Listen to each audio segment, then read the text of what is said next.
I'm not scared of death because I do not fear babies. To the ancient Greeks, though, death was a terrifying god named Thanatos.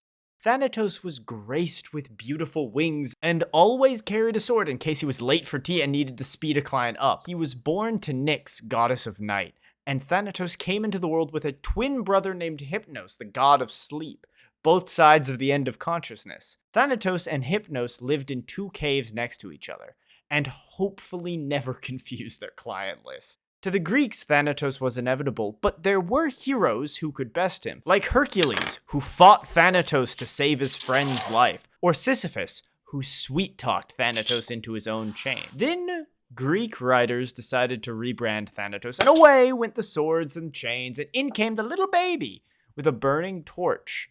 Suddenly, they were letting everyone into paradise, not just the heroes, so Thanatos became represented by a little naked baby, also called the Eros Thanatos, who led the souls to the plains of paradise. And that is why I'm not scared of death.